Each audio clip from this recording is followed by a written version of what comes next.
आपके बारे में ना एक तासुर फैला हुआ है और हर बंदे के ज़बान पे एक ही लफ्ज़ है कि मसूद शफ़क़त की ख़ानदानी दुश्मनी है, जिसकी वजह से वो अपने साथ प्रोटोकॉल रखता है, अपने साथ तो बहुत ज़्यादा पर्चे हैं और वो तो इश्तिहारी हैं और बंदूक ये असला शो ऑफ करके ये बंदूकें ये पिस्तर ये यंग जनरेशन को ख़राब कर रहा है। जब आप छोटे थे, जब आपने स्कूलिंग की थी अपनी, तो क्या सोचा था कि बड़े होकर क्या बनना है? अगर इस चीज़ का थोड़ा सा भी क्रेज़ है बंदूकों का या ऐसी चीज़ों का, तो ये इतना अफसोसनाक है। अक्सर लोग ये कहते हैं कि जो मसूद रबेरा है वो कब्ज़ा माफिया के साथ अटैच है और इसने बड़े बड़े कब्जे लिए हुए हैं, लोगों के हक खाए। लड़ाई झगड़े को बुनियाद बनाकर रखें तो इस पर तो भाई फिर पूरे खैबर से लेकर कराची तक किसी पर भी FIR हो सकती है। अस्सलाम वालेकुम नाजरीन, आपका मेज़बान एहसन इजाज़ आपकी खिदमत में हाज़िर है और आप देख रहे हैं विजडम TV पाकिस्तान। नाजरीन, आज मेरे साथ इस इंटरव्यू में एक मशहूर व मारूफ शख्सियत मौजूद है और जो शख्सियत मेरे साथ मौजूद है वो किसी तारुफ की मुताज नहीं है, लोग इन्हें अच्छे तरीके से जानते हैं और ये एक मशहूर व मारूफ और नामवर सियासतदान भी हैं और इसके अलावा ये ज़िम्मेदार भी हैं। इंटरव्यू लेंगे और इनसे इनके ज़िंदगी के बारे में, पर्सनल लाइफ के बारे में भी जानेंगे, इनकी स्कूलिंग के बारे में जानेंगे, इनके पर्सनल कैरियर के बारे में जानेंगे, उसके अलावा इनका जो ये पॉलिटिशियन का कैरियर है इसके बारे में भी जानेंगे और मुकम्मल तौर पर हिस्ट्री जो है इनकी लाइफ हिस्ट्री, इनकी फैमिली की हिस्ट्री वो आपके सामने रखेंगे। तो आपसे इल्तमास है कि आप इस इंटरव्यू को ज़्यादा से ज़्यादा शेयर करें ताकि ज़्यादा से ज़्यादा लोग हमारे साथ अटैच हों। सबसे पहले तो मैं आपका मशकूर हूँ कि आपने हमें आज टाइम दिया। मैं ये चाहता हूँ कि आप सबसे पहले हमारे नाजरीन को बताएं आपकी फैमिली जो है, फैमिली बैकग्राउंड वो क्या है? राय अहमद खां खरल शहीद जो हैं वो पूरी रावी बेल्ट के सरदार थे, उन पर लोगों का एतमाद था सब कौमों का। तो उनकी ब्रिटिश राज के साथ जो झगड़ा हुआ उसमें जो मेरा आबाई गांव है गुगेरा को अंग्रेज़ों ने एक डिस्ट्रिक्ट बनाया था और उधर राय अहमद खां खरल का उनके साथ जो ब्रिटिश राज को जब उन्होंने तस्लीम नहीं किया तो उसमें एक बहुत उनकी ब्रिटिश मीन्स क्लास, तो उनकी एक क्लास बड़े लोग थे उनके बर्कले फैमिली, तो उनका डिप्टी कमिश्नर था वो इधर मारा गया।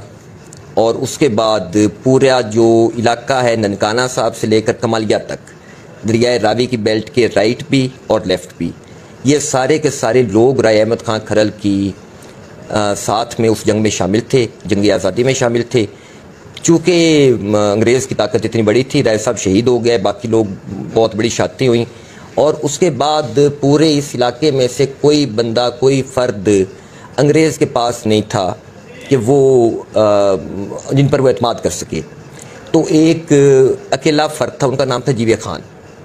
तो जीवे खान को उन्होंने जागीर दी और बतौर जागीरदार जीवे खान ने यहाँ पर बहुत बड़ी अपनी वो अंग्रेज़ राज में डिप्टी कमिश्नर मेयर होते थे और वो वाइस मेयर होते थे। उनके ख़िलाफ़ राय अहमद खां खरल शहीद के 20, 25, 30 साल बाद एक इत्तेहाद हुआ जिसमें अंग्रेज़ राज के ख़िलाफ़, उनके कैंडिडेट के ख़िलाफ़ मुकामी लोगों ने, मुकामी बिरादरियों ने मेरे परदादा को कैंडिडेट मुंतखब किया। ये प्री पार्टीशन में बात कर रहा हूँ आपको, और अल्लाह ने कामयाबी दी उन्हें। और उसके बाद उनके एक तायाजाद थे, फिर वो बनते रहे। आपके वालिद साहब की काफ़ी अर्सा पहले जो है डेथ हो गई थी। वालिद साहब 3 भाई थे।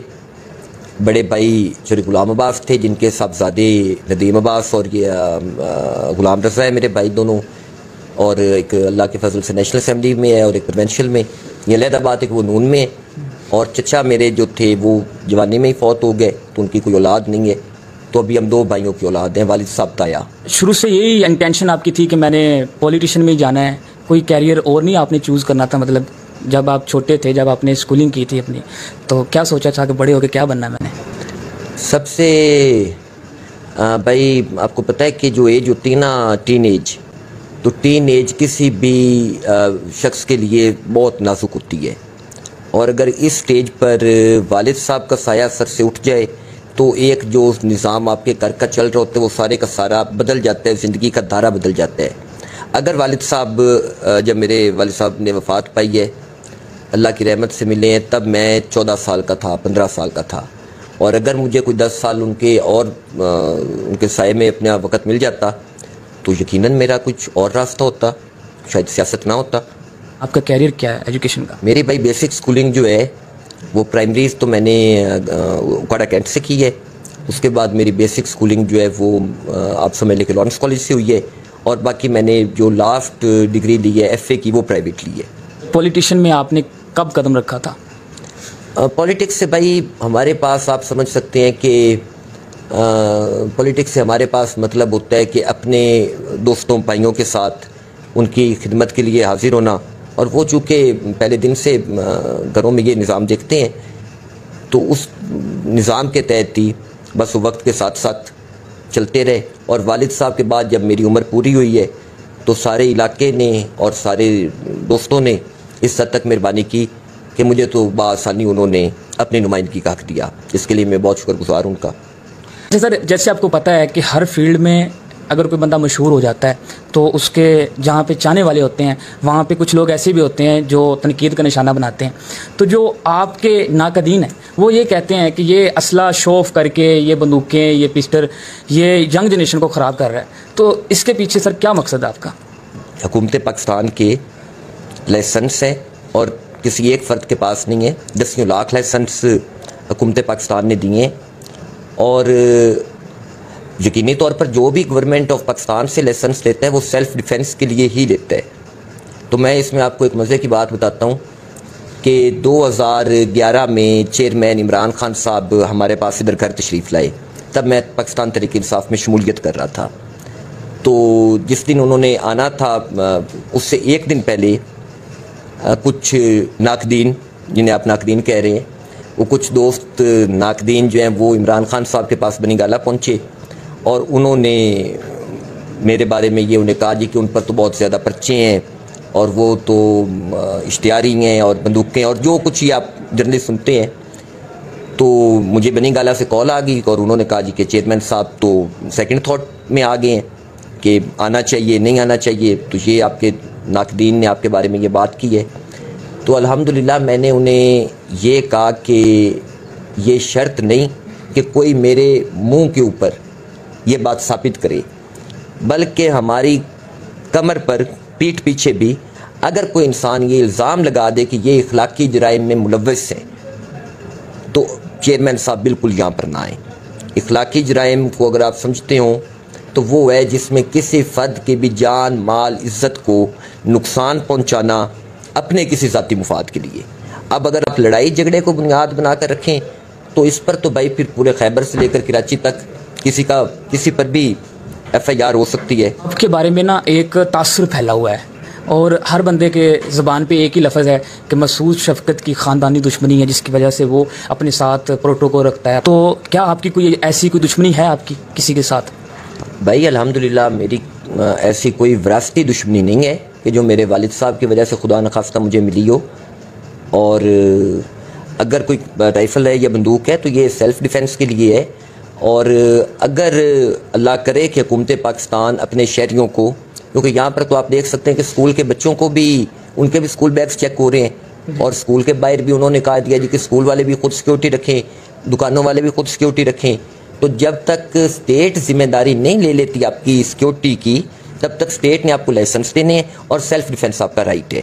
लेकिन इस बात का मुझे अफसोस बहुत ज़्यादा है कि अगर यंग जनरेशन में अगर इस चीज़ का थोड़ा सा भी क्रेज़ है बंदूकों का या ऐसी चीज़ों का, तो ये इतना अफसोसनाक है कि अगर मुझे तो कहीं अपनी जान को भी ख़तरे में डालना पड़ जाए, तो अगर मुझे ये लगे कि मेरे इस अमल की वजह से नौजवान नस्ल किसी तरह मुतासिर हो रही है, अगर मुझे ये महसूस हुआ तो मैं तो यकीनी तौर पर ये भी रख दूँगा, चाहे फिर नुकसान हो चाहे ना हो। लेकिन मैं ये कम अज़ कम मैं नहीं चाहूँगा कि मेरे बच्चे या मेरे छोटे भाई या मेरे जो नौजवान दोस्त हैं उन पर किसी तरह से भी कोई गलत असर पड़े। अक्सर लोग ये कहते हैं कि जो मसूद रबेरा है वो कब्ज़ा माफिया के साथ अटैच है और इसने बड़े बड़े कब्जे लिए हुए हैं, लोगों के हक खाए हुए। तो इस पर आप क्या कहना चाहेंगे उनको? मेरे भाई मैं नौजवान दोस्तों को वो नावल ज़रूर रिकमेंड करूँगा और ये अपील भी करूँगा कि नौजवान दोस्त जो हैं वो खुसूसी तौर पर सोशल मीडिया से हटकर थोड़ी सी किताबें पढ़ना भी शुरू करें। राजा गीत एक नावल है बानो कुदसिया का, जिसमें वो इस आइडिया को डिस्कस करती हैं कि अगर आप हराम खाते हैं तो वो आपके DNA पर इफ़ेक्ट करते हैं और आपको गिद्ध बना देते हैं, हराम खाने वाला, मुर्दार खाने वाला। तो ये आप हर इंसान ने फ़ैसला खुद करना है कि वो एक मोमिन और आदिल मोमिन की तरह जीना चाहता है या हराम खाकर किसी तरह भी ख़ुद को मुर्दार खोर में शामिल करना चाहता है। लेकिन एक बतौर शहरी मैं भी बात कहना चाहूँगा कि यहाँ पर किसी का खाना तो भाई मुश्किल है, वो उसके लिए तो बहुत ताकत चाहिए, बहुत कुछ चाहिए, लेकिन अपनों का खाना बहुत आसान होता है। और हमारे माशरे में अगर आप ज़मीनों के कब्ज़े को और माल खाने को बुरा समझते हैं तो हमारे माशरे में भाई सबसे ज़्यादा बेटियों का माल खाया जाता है। हमारे पास बेटियों को जहेज़ की हद तक हकदार समझा जाता है। तो मुसलमान नौजवान और भाइयों से कि बहनों के हक़ की भी हिफाजत करनी चाहिए और अल्लाह के फजल से हलाल खाने वाला ही मुसलमान कहलाने का सही हकदार है और वही किसी के लिए जी मर सकते हैं। हराम और हलाल भाई बहुत बड़ा फ़र्क है। अच्छा सर, अब मेरा आपसे लास्ट क्वेश्चन है, मसूद रबेरे का आगे नेक्स्ट टारगेट जो है, सियासी टारगेट, वो क्या है? भाई अगर आप मेरी बात को बिल्कुल ठेठ समझें तो ये जो सियासत हम लोग करते हैं, लोकल पॉलिटिशियंस, MP, MNA, ये सियासत तो कम, ये पंजाबी में एक मिसाल है लुआरा दिरखाना। ये तो वह लुआरा दिरखाना वाली बात है। पार्लियामेंट साहब की डिमिंग है, रबर स्टैम्प पार्लियामेंट्स हैं। अवाम जो है वो अवाम डंडे खाने के लिए, अवाम के नुमाइंदे भी डंडे खाने के लिए। तो अभी अगर अल्लाह के फजल से आने वाले वक्त में कोई ऐसी सियासी जमात जो जमहूरी बुनियादों पर खड़ी हो, उसके लिए मेरा सब कुछ हासिल है। अगर मुझे आप कहें कि मैं ज़ाती हैसियत में क्या करना चाहता हूँ तो वो कोई ज़्यादा बात असर नहीं रखती और वो कोई बड़ी बात नहीं है। लेकिन अगर पूछे कि मेरा कॉज और शौक़ क्या है तो वो इंशाअल्लाह ताला मैं ये चाहूँगा कि पाकिस्तान में नौजवानों के पास और पाकिस्तानियों के पास जमहूरी बुनियादों पर एक सियासी जमात ज़रूर मौजूद हो, जिसमें स्टेटस को नहीं बल्कि आप अपने किरदार और अपनी काबिलियत की वजह से आगे आ सकें। पाकिस्तान को सियासत में अगर ज़रूरत है किसी चीज़ की तो वो फ्रेश ब्लड की है, और ऐसे फ्रेश ब्लड की है जो रिस्पॉन्सिबिलिटी फील करता हो, और वो प्लेटफॉर्म जो है वो एक डेमोक्रेटिक पार्टी मुहैया कर सकते हैं। के साथ ही नाजरीन अपने मेज़बान एहसन इजाज़ को इजाज़त दें और देखते रहें हमारा चैनल विजडम TV पाकिस्तान। खैर है कि अपना बहुत शुक्रिया।